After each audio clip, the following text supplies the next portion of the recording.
Welcome to StoryLab. This week, we're talking about humility, while we take a look at the story of a really unusual breakfast.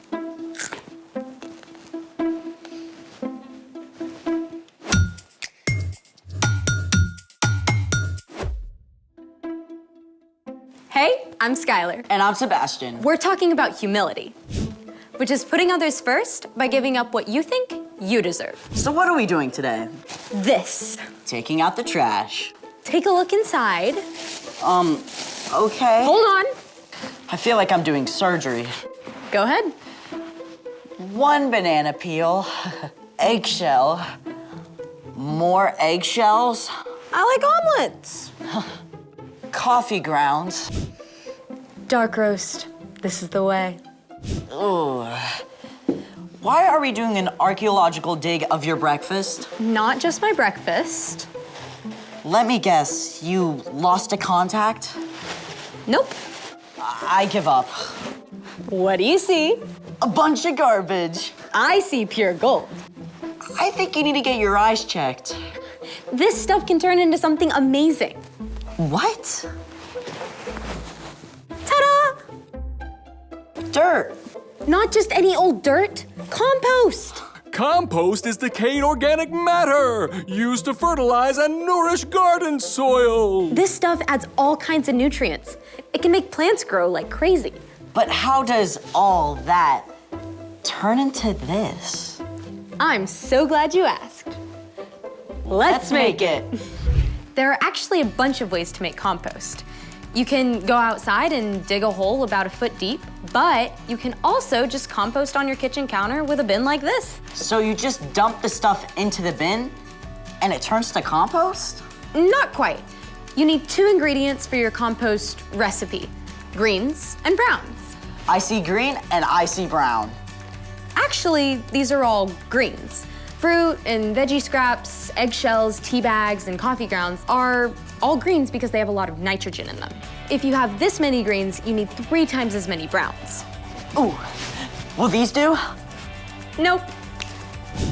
Browns are rich in carbon, stuff like shredded newspaper, dried leaves, and cardboard. We need to feed our compost with 1 part greens and 3 parts brown. I'm on it. All right, that's 1 green, and then 3 brown.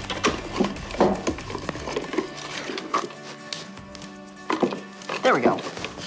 Now we keep doing that, right? Yep. 2 2. and 3. 3. And then we need 1 of this. Yes. Well, it is basically garbage. That's it? Pretty much. You can feed your bin greens and browns, and with the right balance of carbon and nitrogen, it'll help it decompose quickly. And it also helps to turn it over every few days. What a cool way to turn something no one wants into dirt. Really helpful, awesome dirt. There's more than one way to make something good out of something not. It's time for... The story before the story.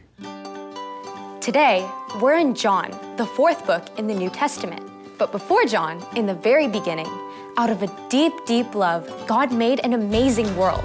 But when people turned away from God, the world was broken. God made a plan to draw people back into a relationship. So at the right time, God sent his very own son, Jesus, to come live among us. When Jesus grew up, he traveled from town to town, teaching and healing. But the religious leaders made plans to get rid of him.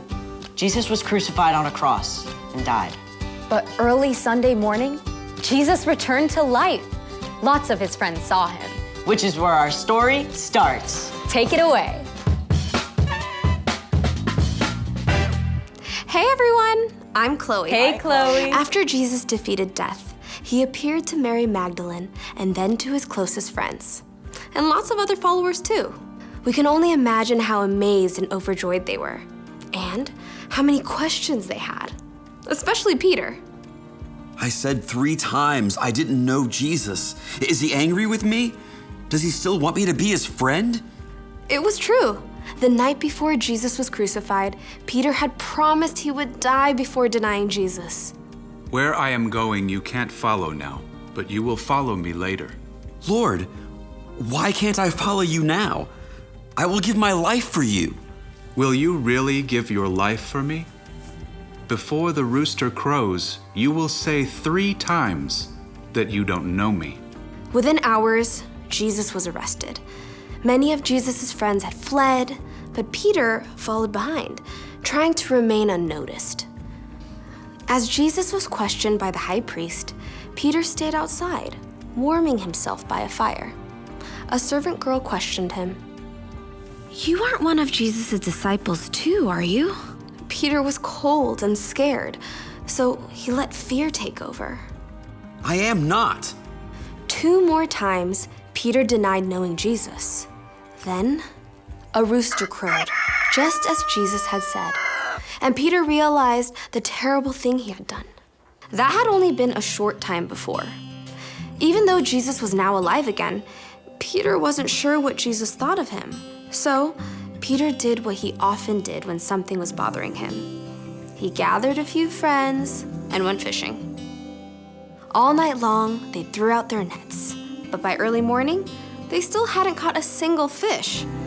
As they returned to shore, they saw a lone figure standing there. Friends, don't you have any fish? No. Throw your net on the right side of the boat.